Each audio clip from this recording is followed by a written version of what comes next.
Friends, in the first episode regarding the tips for candidates appearing for the interview for the civil services before the UPSC, I had mentioned about how they should prepare themselves with regard to their attire, the manner of greeting the interviewing members and the chairperson, and how it's very important for them to maintain stability of mind before and during the interview.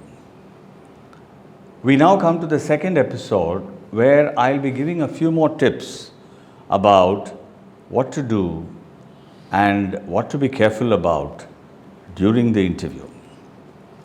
Most importantly, let me tell you that it's very important to be courteous and polite in your expression.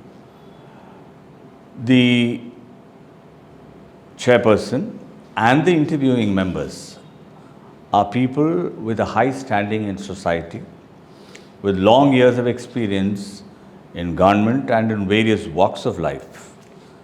And they would expect that you, as an aspiring civil servant, speak to them with a certain sense of dignity, with a certain sense of decorum, with a certain sense of courtesy. If you are a little too deferential, to use the right expression in English, obsequious, that again may not be liked, because no civil servant is expected to be servile when making his point or when making a presentation.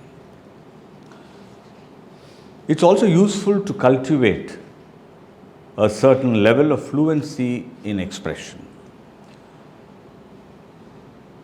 That is entirely left to the candidate to decide. The level of fluency in the language in which he is going to be speaking at the interview is something which he'll have to be comfortable with. It should not be too fast, it should not be too slow, it should be audible, it should be coherent, it should be clear. Well, these are things which I think a candidate will be able to acquire when preparing for the interview, if he doesn't have these traits earlier. It's very important to prepare for the interview. A lot of people think that it is just another conversation. It is not a conversation. It is a test. They award you marks which will figure in your ranking. And if the performance is not good, it's quite possible that one may not figure in the list of selected candidates. So it's very important that one prepares for the interview with a certain sense of sincerity. When I say sincerity, I mean you begin with the subject which you have studied, the subject which you have taken up for the civil services as your optional paper, general studies, current affairs, etc. Because these are matters on which you could be questioned, and you cannot say that you have no knowledge about a subject which you have either studied in your college or you have taken up as an optional paper in the civil services. So it's very important for you to brush up your knowledge when appearing for the interview. Another very important point which I would like to stress is about preparing stock answers for questions which are of a predictable nature. Now, what do you mean by predictable nature? When I say predictable nature, I mean questions which relate to your locality, questions which relate to your state, which relate to your language, which relate to your society, etc. For example, if you're from Moradabad, you should be able to speak about brassware. If you're from Madurai, you should be able to speak about handlooms, and so on.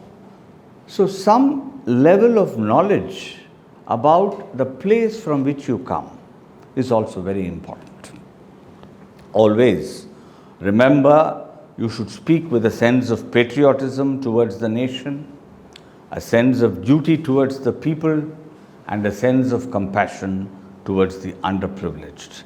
This should echo in all your answers so that you don't give an impression to the interviewing board at any point of time that you're not nationalistic, or you're not welfare oriented, or you're not very sincere about the way you perform your duties.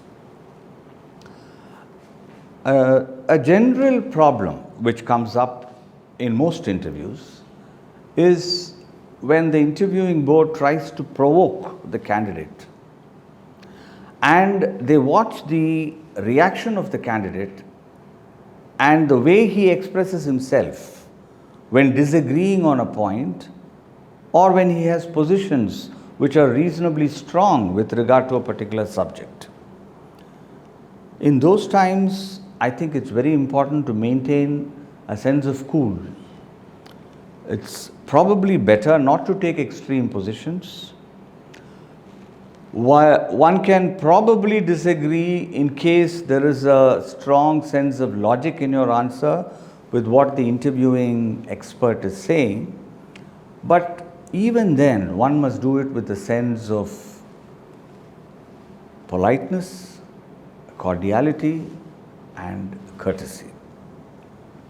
Again, please remember that these interviewing experts could be drawn from various civil services.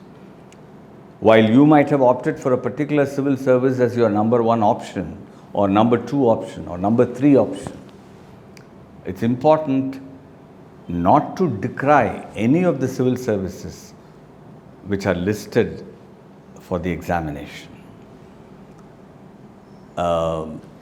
Sense of hurt, either in the mind of the chairperson or in the mind of any of the interviewing experts, could prove to be very costly for you. Always be alert and try to understand as to what the interviewing expert is trying to get out of you. Many a time we lose that sense of alertness during the interview, and halfway through the interview we tend to become a little more quiet, or you go into a state of hibernation, or you go into a state of laziness when your mind is not very active. It's very important to remember that that period of 30 or 35 minutes is going to determine your future. And therefore, please remember, you must remain alert all through the interview. And let me tell you, it's very important to leave with a sense of pleasantness all over the room when you complete the interview. Many a time, the interview goes off beautifully, but towards the end, the candidate expresses something which leaves a bitter taste in the mouth.